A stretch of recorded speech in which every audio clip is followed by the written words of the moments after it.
Welcome to another episode Beyond Perception. I'm Simon, and it's my joy today to welcome as my guest Geoff Lawton. Geoff, to just briefly introduce you to, it's my joy, and I'm very excited. And to just briefly introduce you to our audience today, you are a world-renowned permaculture consultant, designer, and teacher. And from what I know, with a very beautiful mission to inspire people to care for each other and the earth through permaculture design, education, and demonstration. And it's really my joy to have you here today. So welcome, Geoff. Thank you. Good to be here.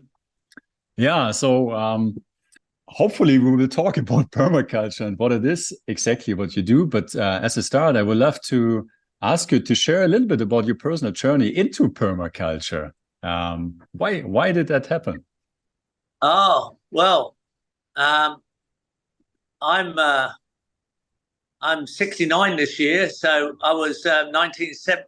I was 16 in 1970, so I survived the 70s where we're sort of building dreams about self-sufficiency and alternative ways of living and an alternative world, really, and that was very difficult then, but as time went by, it became more of a reality. But in 1979, I emigrated to Australia, where permaculture was just starting. And I became aware of the word, and it was kind of curious. And I ran into people who had a local group, and I got involved. And that led to some education and eventually taking a design course to become a designer. And that started a whole journey. Because it was early days and it was even pre-internet, I got involved. I was able to access land, which is a little bit easier in Australia because it's such a large country with small population. And I practiced for about 8 years before I started teaching. Once I started teaching, it became quite obvious. I got a result with my students. They became active. And that led to more and more invitations to teach. And I reconnected with my teacher, who was the founder of the movement, Bill Mollison. And he directed me towards projects overseas, initially in South America. And then I went to Central America. And then I went into Europe. And it just went on and on and on from there. And eventually I was asked to managed the Permaculture Institute in Australia because Bill wanted to retire, and that was a great privilege. And that just led to more and more invitations. And my first involvement is setting up a not-for-profit charitable institution, which I didn't think I'd ever do. But since then, I've initiated 8 charities, and the invitations continue today because the momentum's picked up very rapidly. And everybody's in demand now. Everybody's wanting a sustainable system, and it's literally everywhere. So there's a massive boom industry in getting a result with a sustainable design, in from the micro system to the macro system, from working with extremely poor and people who are suffering in aid, right up to multinationals, governments, and kingdoms. That's amazing. And if I may ask, with this incredible experience and basically dedicating yourself to this cause, and how has permaculture or interaction with it and your understanding of it shaped your life over the years? Well, it's given me a very meaningful life, which is very engaging. So time goes very slow, and my memories are very large. And I don't get bored because there's nothing, everything's exciting. And I've been able to keep through this very healthy. So I've kind of aged slowly. I'm very fit. I have a lot of, I'm still very active. I still surf. I ride horses. I walk. When I'm on my farm, when I'm working on my institute, I'm walking 13 kilometers a day on average. So my Apple Watch tells me. Wow. Yeah. And I'm very confident we have a system that can solve all the world's problems and supply all the needs of humanity in a way that's beneficial to nature to bring it back in balance with our activity. And that's a question I wanted to ask you as well, because some of our audience might be aware of permaculture, some not. How would you define permaculture? How would you explain what it really is about? Permaculture is a design science, and it connects many disciplines together, and it's more about the connections than the disciplines themselves. So it's a connecting system, and it starts with ethics. So it's an ethical design science. It is about science and ethics. That's mainly what it's about. So it sets out to care for the earth, and this as the main priority, but care for people at the same time, and return any unnecessary amounts of surplus back to earth care and people care. So it uses nature as the lesson as to how we work with a system that is balanced. So balanced in a way that we can provide our needs, but also do it very efficiently that benefits the soil, benefits biodiversity, and moderates a lot of things that at present are getting a bit wild, like climate variation. Is your understanding of permaculture still evolving? Is it, or would you say, like, is there a definitive end to an understanding of permaculture? No, there's an infinite amount of evolution, and it will never stop for anybody. So at a certain point, you become quite comfortable with infinity and eternity because it's a never-ending journey. But the principles of nature are constant, and they will always be the same. So decomposition is decomposition. The energy from the sun is what drives all the life systems on Earth. So all of us are solar collectors, actually. All our food that we've eaten has come from the sun's energy through photosynthesis, creating plants. And then if you eat animals, then the animal products will come from them eating plants of some type. Nothing's going to change there. But the evolution of design application through initially understanding climate very, very intimately, and then understanding landscape forms intimately, and then the principles of water, right? So water design. And actually soil comes last on your list of permanence, but soil, if we apply design well on the ground and not built infrastructure, because we also do houses and towns and suburbs and waste systems and energy systems and things that we are generally building. But when you're looking at the living systems and the environment, your testament of success is that your soil is maintaining fertility. And if you're good, and you should get pretty good at it, the soil is actually increasing in fertility and is increasing in quantity. You're actually building extra volumes of soil, and that soil is getting more and more fertile simply because you are producing from that soil in a way that's beneficial to nature itself.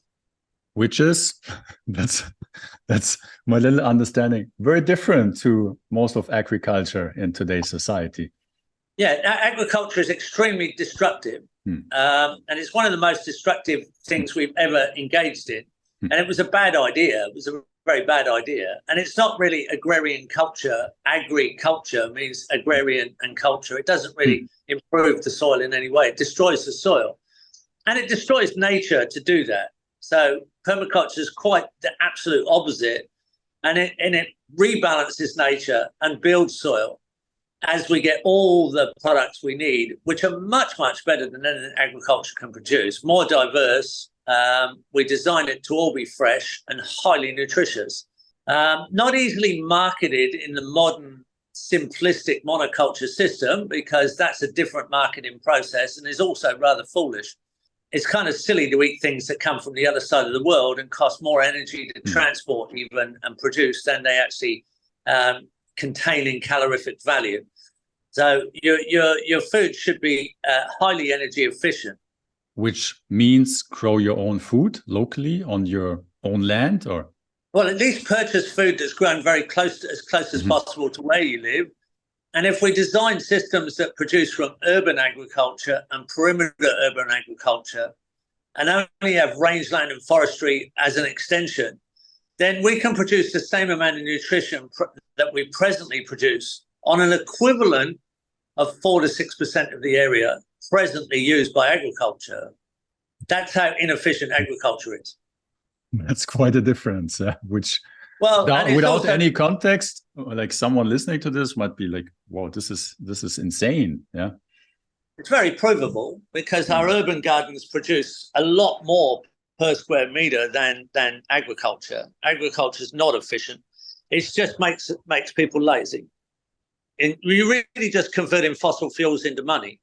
You're not producing any food, really. The food quality is terrible. In fact, you should probably avoid it as much as you can.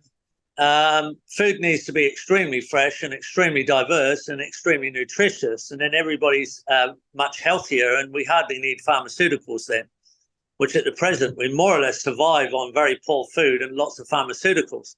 That's I mean, I know a little bit, about permaculture, so it's not completely new to me, but I'm far off from really being into it. And so if I may ask, could you share a little bit about results, benefits, or effects of implementing permaculture? Is permaculture possible in any environment? Is it depending on climate? Is it depending on certain areas on our Earth, or is it in general like possible in any place on this Earth to live self-sustaining?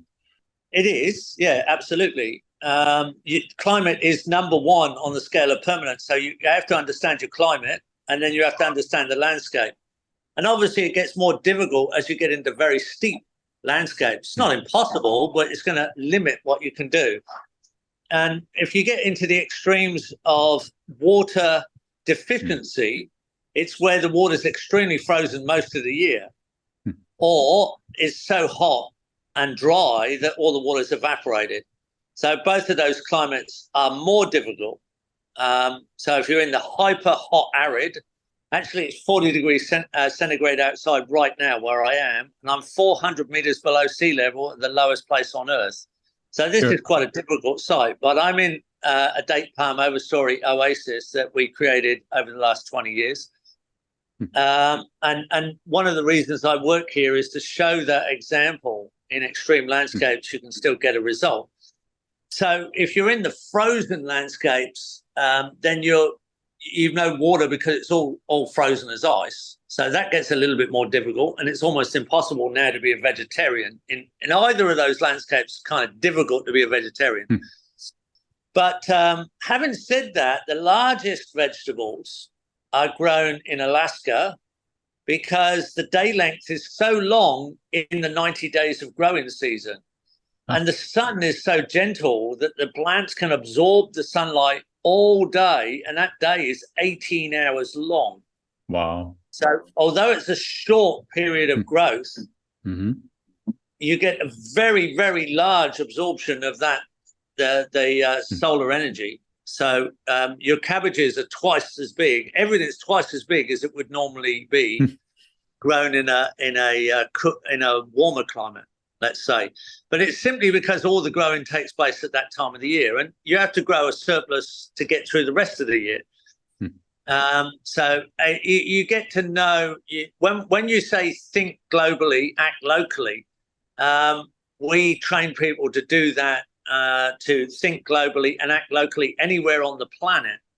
So when you finish a design course, you feel very comfortable with thinking globally and acting locally anywhere. But you do understand climate in that case. So when you get to latitude 66 north of the equator or south of the equator, you start to go into a period of year when the sun doesn't rise and the sun doesn't set. Those are when you get those really long days. So taking that into consideration, and all the way through to the equatorial zones, within 6 degrees of the equator, you have a very vertical sun. It's not perfectly vertical, but it's on either side of the sky at different times of the year. Because you get comfortable with that, it's like learning how to live in a relationship with somebody. When you're in a relationship with somebody, it's often unpredictable but understandable, and it's a lovely experience when you get it right. When you get it wrong, it often fails and falls apart. But when you get it right, it's an eternal situation where your partner's forever. So that's how you are with nature. Climate is part of nature. Landscape is part of nature. Water's part of nature. And water behaves in certain ways. Where there's water, there's life. Without water, there is no life, and it doesn't matter which planet you're on when that comes into it. So water has a lot of constant things in the way it behaves. Only it sits very level at the surface, won't stand on its end. It's very level. It goes downhill for free, doesn't go uphill for free.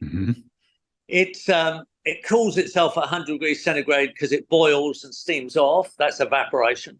So it evaporates in certain climates, and that causes certain effects, the dry climates. And it's most dense at 4 degrees centigrade and then expands as it becomes ice. These are all things that shape our living world. So you start to have a greater understanding of the more important things in life. So we're living elements, you and I and everybody listening, and our life is based in carbon, which has come from the sun's energy and photosynthesis, converting the sun's energy into starches and sugars and base carbons. But our whole system runs on water, right? So we're very large part water. Now, and so is an ecosystem. We can design productive ecosystems, and they're extremely beneficial to our environment and our human environment, and we love them. They're like the Garden of Eden. You love being in an ecosystem that's highly productive. Just 150 to 200 years ago, we only had a few foods that we could incorporate in our gardens and in our small farms, and today we have 800 times more diversity in productive food in all over the planet. So wherever you are, even if you have 2 foot of snow every year, you have half a meter of snow, let's say, every year, you can have a garden that has 200 to 300 perennial food plants. Now that's completely different to how it was 150 or 200 years ago. So in that case, that's an evolution. But the technical people, the technocrats, I like to call them, who just want to solve all the world's answers with technology, they're not really interested. They never go outside in the garden. They never touch the soil. They're all about technology only. Now, we like technology. That's how I'm talking to you. And I have a very large internet presence, and that's how I connect to people, because most people are staring at a screen most of the time. But there's great benefit to going outside and engaging with nature. And if you can design a natural system that's also productive, then that's even more beneficial to you psychologically and physically for your health. That's amazing. And what would you say if someone is listening to this and says, like, I want to explore this, I want to apply this, I want to learn this? What are the general guidelines in terms of land size one needs to sustain a family? Like, not looking at the extremes you mentioned before, but in general, there's a little bit of access to water, and how much land does one need? Well, if you only want to produce herbs and vegetables, it's about 50 square meters a person. 10 meters by 5 will produce all the herbs and vegetables that one person needs for a year, on average. That's an average. If you want to go into, it depends what you want to eat. So if you want small animals, you can do it all quite easily on 1,000 square meters for a family. And if you want milk and you want a dairy cow, or you want goats and some larger animals, you can do it all quite easily on, 2,000 to 3,000 square meters. So if you double those figures, it's a very easy situation. It's a lot less land than most people realize when you take up our system. And there's lots of YouTubes out there. There's lots of books, and lots of people teach these courses. in all languages. What's just as a rough guess? What's the time from inception to being self-sustaining? Let's say just having a garden with herbs and vegetables. Oh, well, less than a year. Less than a year, yeah. On herbs and vegetables, because they all grow in most of them grow within 90 days to 120 days. So you're off and running if someone puts it together for you, right? Or you learn how to design. And within 2 to 3 years, you can have a bigger system up and orchard trees starting to produce, and they just get better and better over time. So you can have what we call a food forest in a cool climate, kind of up to climax in around 10 to 12 years. But the production will start within 3 to 4 years on most of your fruit trees, and they just get better over time.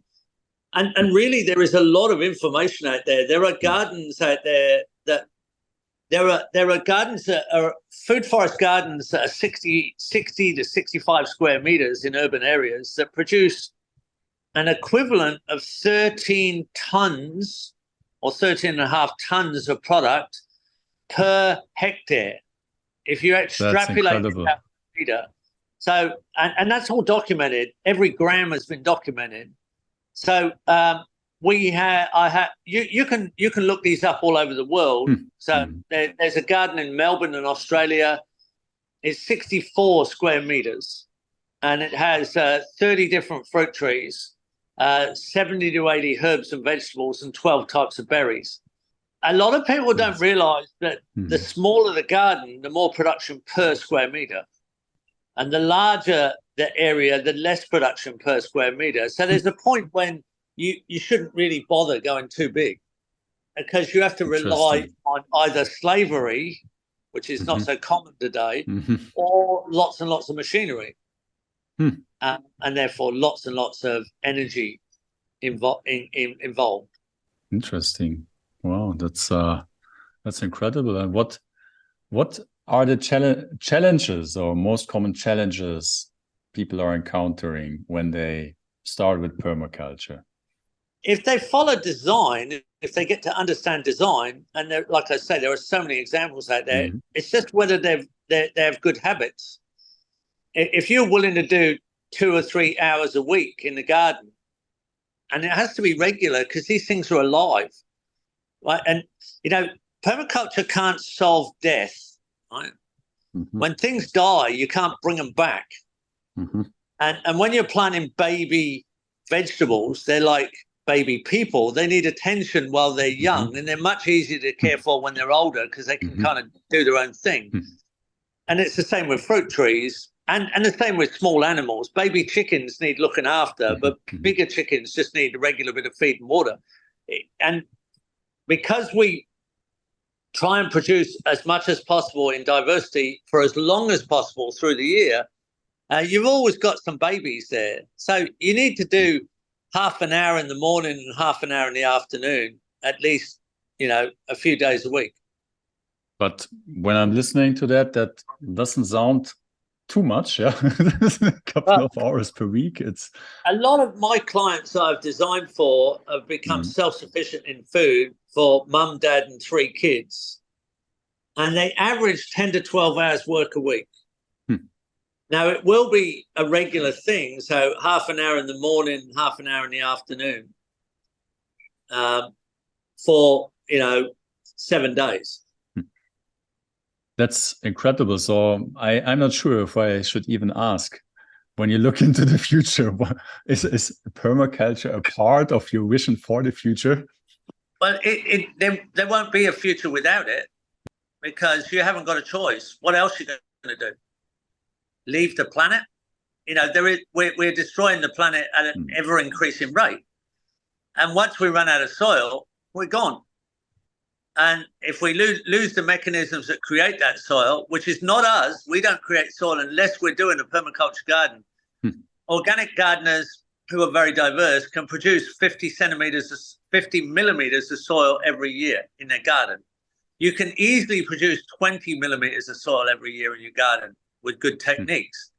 Agriculture is quite the reverse. it quite easily loses 20 millimeters a year and often 50 millimeters a year off broad acre. Now, there's a turning point when the ecosystems are going to take a few hundred years, if not 1,000 years, to recover. A few hundred years without food will do us in. We're finished. Other things may survive, and then we're just waiting for a few million years of evolution, and there may be a type of human that will come back. We won't be here to see. But you do not have a choice. The speed that we are destroying things, no matter how much technology, your mobile phone is not going to help you in this situation. Your computer's not going to help you. There is no technology out there that creates soil. None. Nothing. Not one thing. Plants, photosynthesis, living interactions with the sun. That's the only thing that does it. So if you don't have those moderators of the sun's energy, you're going to get hotter days, colder days, and windier days everywhere at once. Everywhere, right? So we are on a warming phase. The climate is warming, but it's done that before. It's been a lot warmer than this. It's been a lot colder than this. And we're influencing its variation more than its warming. So we're having a hotter day and a colder day and a windier day everywhere for that day on record, potentially.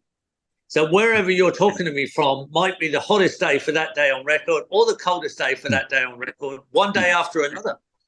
Now, that's not talked about because it's too complicated for people to think about. So the buffer that would, solve that would be to stop taking down the ecosystems, which interrupts the sun's energy. Einstein told us energy was constant. Energy is constant. It just transforms from one element to another. And entropy is constantly increasing. That's energy that's been stored and then it's released. So the ecosystems of the world, the forests, the ecosystems major in forests, so the Amazon and the Black Forest in Germany or wherever you are, right? They interrupt the sun's energy and convert it into solid material that's alive. And that gradually decomposes with other animal elements that live in those ecosystems into soil. When you remove that process, the energy got to go somewhere. It's not being absorbed by ecosystems. Fields and fields of soybeans are not ecosystems. Fields and fields of maize are not ecosystems. Monoculture is not an ecosystem and has no interactions with ecosystems at all. And it's way out of scale. It's so big and the ecosystems are so far away from those productive systems that there's no chance, not a chance. It's very clever what we do. It's very efficient what we do. We don't even bother storing things anymore. It's all in a shipping container about to arrive exactly on time. Extremely vulnerable. We had a pandemic event, whatever that was, but when we interrupted the supply line of shipping containers, instead of, it'll arrive on the next ship, no, it won't. It'll arrive in 6 months' time, maybe. So it's very, very, very clever what we've done. It's like, let's not discount how clever we are, but we haven't thought about the vulnerability. We've just gone, it's all so clever, but you've lost all the links to nature. And you think you're going to survive without nature? You think again. You don't stand a chance, right? So it's not just about national parks. It's not just about saving pristine ecosystems, which a lot of people are involved in, and that's great too. But we have to feed ourselves. We have to supply all our needs. And if we don't do it in a way that benefits nature, we're going extinct. And so for me, it's a mission to get to a tipping point where 11 to 18% of the population of the earth in people realize, we need to change. So a great author on this subject wrote a book called Tipping Point. Malcolm Gladwell wrote the book Tipping Point, And he researched all kinds of tipping points: fashion, music, epidemics, and right across the whole concept of tipping points. And he found it's always been somewhere between 11 to 18% is where we tip. And everybody decides that's the thing to do. Now, hopefully your podcast helps that event. That's what we need. That's the great thing about the internet. We can do this. I teach online. I have a very extensive online course, which you can find on Discover Permaculture. And I still teach face-to-face, but on average, 30 to 50 people is all I teach in a face-to-face course. On an online course, I'm teaching thousands. So in one course, I can teach 10 years worth of students. Now, in the last 6 years, since I've been teaching online courses, I'm 60 to 70 years in front. That probably does me a lot of good in that, a lot of people are very thankful for what I've been able to provide for them. And my courses have hundreds and hundreds of videos, about 800 videos and films. I can't do that face-to-face. I can provide enormous amounts of information if you want extra. And I have 12 teachers' assistants. On an average, I answer 35,000 questions every course. Now, you can't do that face-to-face. No, you can't do it face-to-face. This is the internet. This is the ability of the internet. So if you use the internet for its highest capability and its latest, because it's always changing. Every 90 days, you've got to update everything. Otherwise, you're going extinct on the internet. But that's okay. That's okay, as long as you're following the positive side of information exchange on the internet. Because, most of us spend 60 hours a week looking at a screen. Where do you see us in terms of reaching a tipping point? Close to the 11, 18%?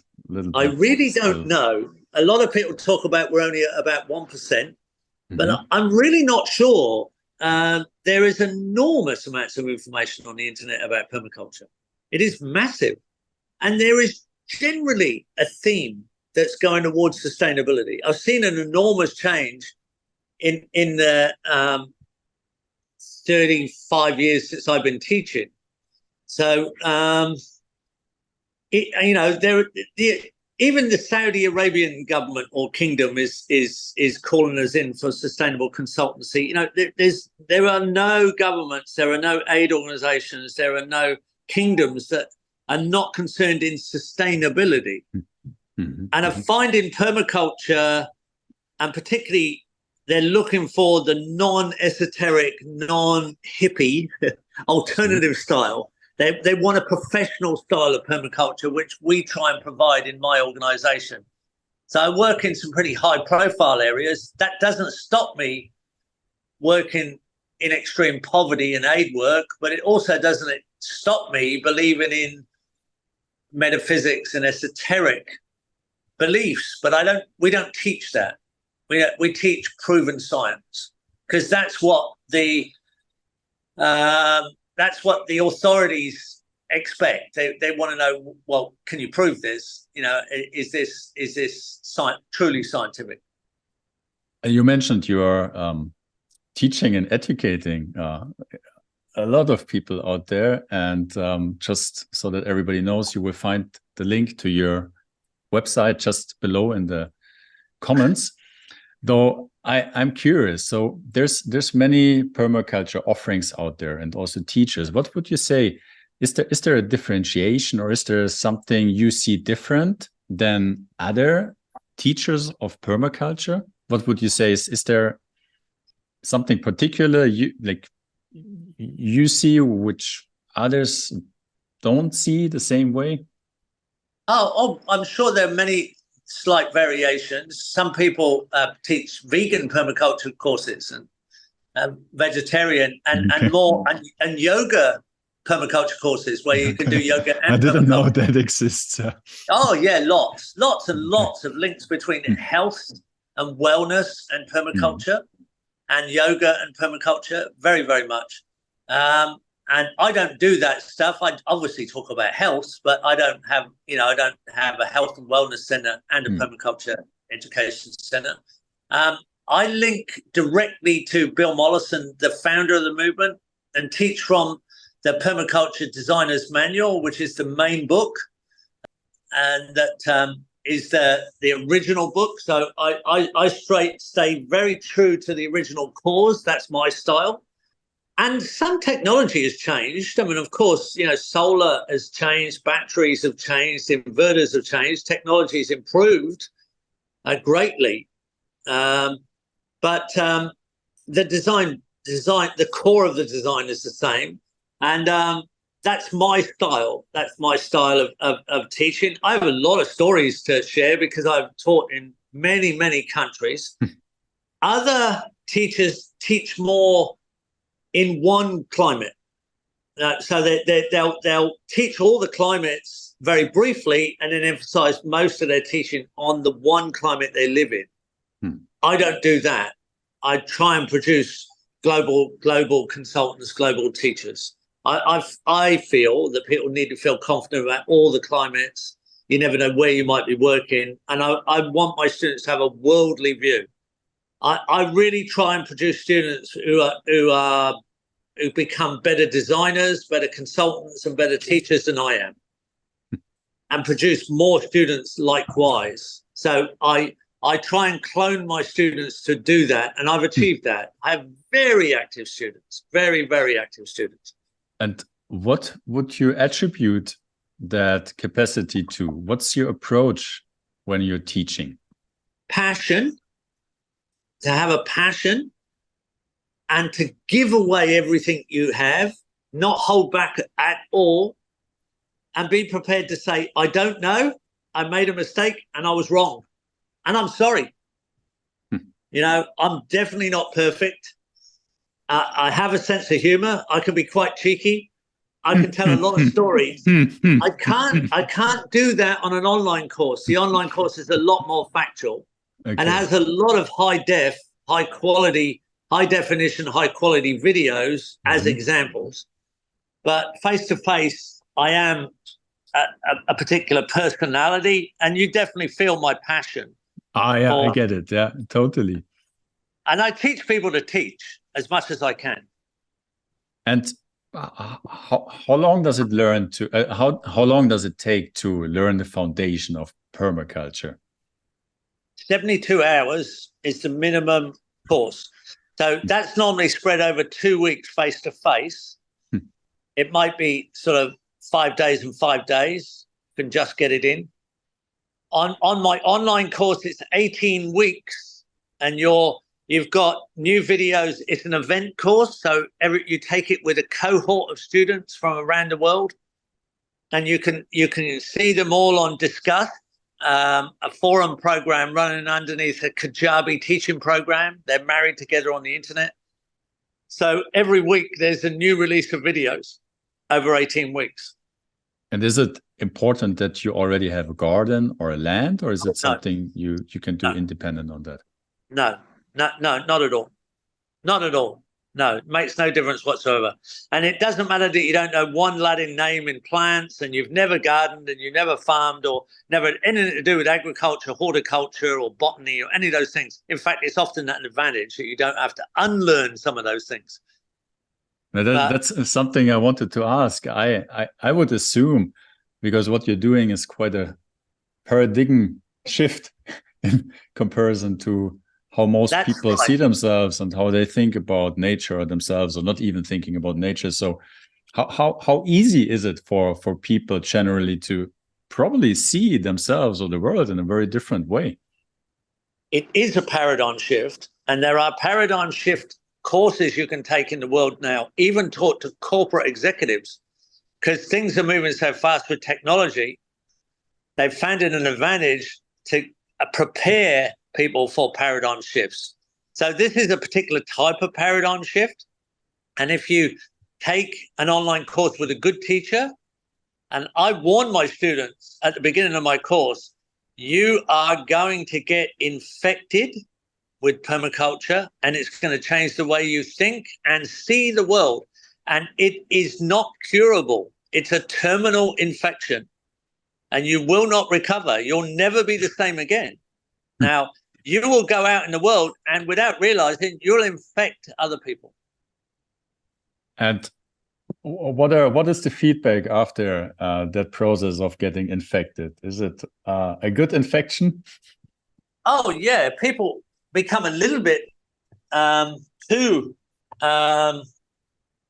obsessed, actually, at times. And I tell them to take it easy on their family, because they can be, they can kind of nag their family too much. And I'm just plugging my phone in because I've had a warning of a 10% battery. Sure. I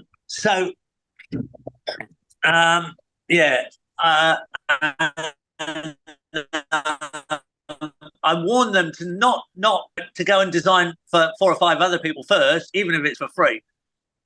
So you can make mistakes with other people. No. So you can practice.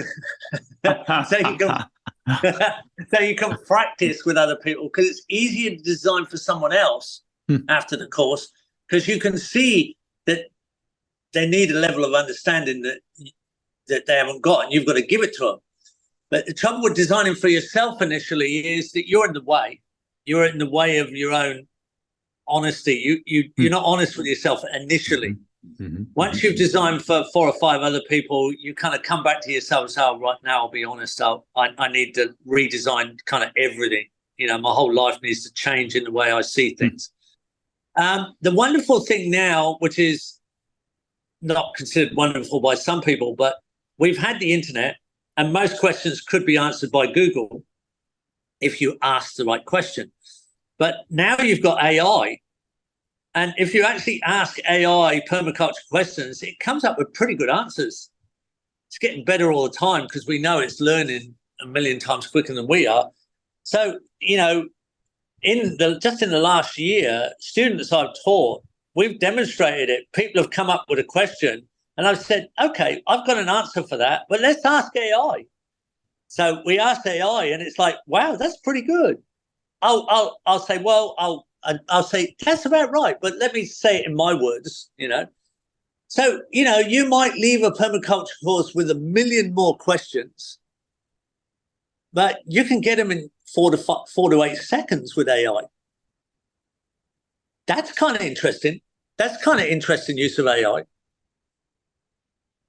So, so when I'm listening to you, I see this shift from basically what we're doing in our society is competing with others, with nature.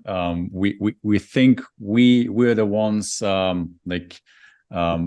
imposing our order on maybe nature. And when I'm listening to you, I see more a picture of cooperation and kind of plugging into a harmonic collaboration or cooperation with life itself. With each other too. We share all our information. I give 95% of all my information away. And the last 5% is the detailed courses I teach, when I can go into more, elaborate detail. But at the moment, humans are the most damaging element on the planet. And we could be the most beneficial element on the planet. We could reverse that. That's absolutely possible. Now, we need to think that way, and we need to tell the children that as they're growing up, right from very small, that we can be the most beneficial element on this planet. It's not doom and gloom. It's hope, abundance, and paradise. It's up to us. No one else is going to do it for us. No other element on this planet is going to reverse the way we behave. And it's not going backwards, it's going forwards with appropriate technology into a paradise existence that can go on forever. There's no time limit on this. And it will moderate our population, because as we get truly wealthy, where we have an abundance of fresh air, an abundance of clean water, an abundance of clean food, sensible housing, warmth, friendship, and community, we're truly wealthy then, right? our fertility rate drops. Because if you look at infertility clinics, there's more infertility clinics per capita in the richest countries where people think they're rich. And if you go to the poorer countries or where there's a war zone, there's no infertility problem. So we need to look at this stuff and go, why is that? Why are people becoming more infertile the richer they are, and the poorer they are, they have no problem with infertility? Now, the poor people are destroying the planet as much as the rich people are destroying the planet. So we've got to get something in between. And that's good, sensible design. And we just need to keep refining that indefinitely. And we'll be absolutely fine. It's a real hopeful thing. So we need to spread this out there. People need to understand this. And we haven't got much time left. You know, it's getting a little bit crucial. But, you know, like I said, I was 16 in 1970. We were talking a little bit like this then. And we've been expecting stuff, you know, and it has got worse and it's got better. You don't go anywhere where there aren't recycling bins, and, you know, you go anywhere where there isn't solar energy, and you don't go anywhere where there isn't a health food shop, and you don't go anywhere without people talking about sustainability. There's no aid programs without the word sustainable, you know. I kind of see the world getting better and better and worse at the same time. It's kind of polarized. There's two things I wanted to still ask you. So I think you just mentioned paradise existence, a beautiful vision you're presenting us here, and I have heard many people coming with visions. Often they seem a little bit like not too close to where we are right now, but you seem to really have a track record of creating self-sustaining systems. So I would love you to share a little bit about the project maybe you're working on right now. I think you're in Jordan, like to paint that building a little bit more vivid, and to see what you're actually doing and how you're shaping land and what you're creating. Yeah, I've created for myself on projects education centers and demonstration sites. So where I am now is a completely degraded piece of land. It's quite steep and dusty and faces west, which is the worst aspect in a hot, dry climate. And my wife and I purchased this land, and there was a tiny little 10 square meter settlement block on it, which is a claim building for the land. And we actually moved into it. And then we started with water harvesting techniques and composting and bringing in organic matter to improve the soil, and planting very, very hardy, weedy trees that are very spiky, but hardworking immigrants that actually bring the soil into stability and create shade. And slowly over 20 years, it's become a date palm overstory food forest. We now have, I'm in a straw bale building with outside wall of straw bale and inside wall of mud brick, with a passive solar chimney on the roof. There's a spiral staircase in the middle of the building, and the hot metal chimney that sticks out of the roof gets really hot in the sun and draws the air out of it and draws the hot air out of the building. We're all on solar power. We have compost toilets, which return to the land, and we have reed bed grey water systems. In the main education building, we have a classroom downstairs and 3 office rooms as office and administration. And then upstairs, we have 8 Airbnb straw bale, mud brick, straw bale outside walls, mud brick internal walls. So we have 8 bedrooms as Airbnb. And on the 3rd floor, we have an organic traditional restaurant. Out the front of the project, we have an organic cafe, right, which would fit in the main street of any Western town. It wouldn't look out of place in Paris. Right, very, very, very standard, beautiful coffee shop, but all organic. And we have 2 student kitchens. We have a student kitchen with a commercial kitchen upstairs. So we have courses like the ones coming up. in the next month, where we cater for all the students.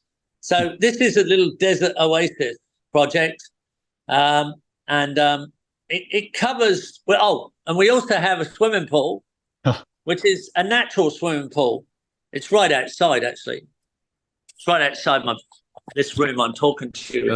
That's incredible. So we have a natural swimming pool there, cleaned with plants, and it's pure water, it's drinkable water, and it runs on just 20 watts of electricity. So we have a lot of the luxuries that most people have, but it's all designed in a way with appropriate materials. The project's created its own shade, and we're harvesting enough water to recharge the aquifer for the water we take from the aquifer to water everything. So that's one of our long-term projects, and the Green in the Desert has always been an attraction. In Australia, we have a larger farm, which is now an eco-hamlet. There are 8 families live in 8 different households now, and we have 4 kilometres of water harvesting swales. Over 20 plus years, we've put in 28 ponds, 28 dams, so a lot of dams. We have chickens creating compost, but there we have chickens, we have milking goats, we have milking cows, we have beef cow. I have horses because I ride. We have a lot of fish. We have fish here as well, actually. But that's a much larger area of land. We have 15 fields where we cycle the animals through. We create all our own organic matter. And there we have about 10 hectares of food forests, which are 20 years old. They're quite big. And again, it's all on solar. Everybody's on solar. Everybody's on compost toilet or reed bed, black water, grey water systems. They're all biological cleaning. We're not connected to the outside world at all, except the internet, which is not really a connection. But anyway, there's no physical connection to the outside world. So that's a long-term project. And as far as new projects go, we have a great new project in Hungary, which I'm very much involved in, where we have quite a lot of land in rural Hungary, some next to a village where we have some village houses we purchased. We have flat land for farming in between tree rows we're about to establish in the earthworks course.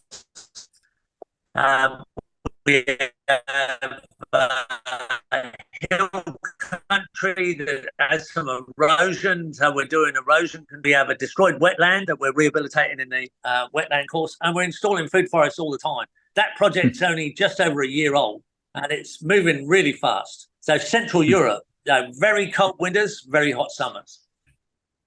That's incredible. So what I'm really hearing is there are no limits and no excuses. None at all. None at all. We have LiDAR mapping today, which is new technology. So we can use LiDAR to see right down to a 1/5 of a meter contour. We can go back in history on Google Earth.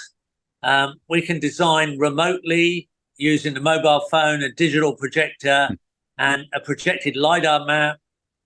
We have slope maps for degrees of slope. We have altitude maps. We have dampness maps. We have ghost maps that show a faded landscape with the contours enhanced. They're extremely accurate. And I can design anywhere in the world. I was designing in Australia today. I was designing in America yesterday, and I'm in Jordan. So the mapping technology through satellite imagery is really advanced in the last few years and continues to advance. So again, a use of technology for the greater good. Man, I'm very grateful to have you here as a guest and sharing this, on the one hand, incredible experience and knowledge, but also inspiration and what it seems to me a real solution to what we have in terms of problems today. My pleasure. Well, is there something, maybe a last word or something you think is still important you want to share with our audience? Yeah, I think what you do should be psychologically beneficial, right? So, you need to engage in something really meaningful because it makes time go slower because we're all a bit time poor. We should be time rich and it should be fun. It should be something you enjoy and love. It shouldn't be a hardship. So if you're not having fun, you've got the design wrong. You need to rethink it, right? Because we should be joyful. We should be, life should be fun and it should be quite easy. So, if it's all very hard, rethink it and change the design and everything will get better if you enjoy what you're doing. Amen. Thank you. All right. Thank you. It was a very enlightening conversation. Thank you so much. And as just said before, for everybody who's now listening and watching this, you will find more about Geoff and this work down there in the comments. And thank you. Thank you so much for being here. My best wishes to you, to everybody listening and watching us. Big hug, stay curious, and see you next time. Have a good day. All right. Thank you. Cheers.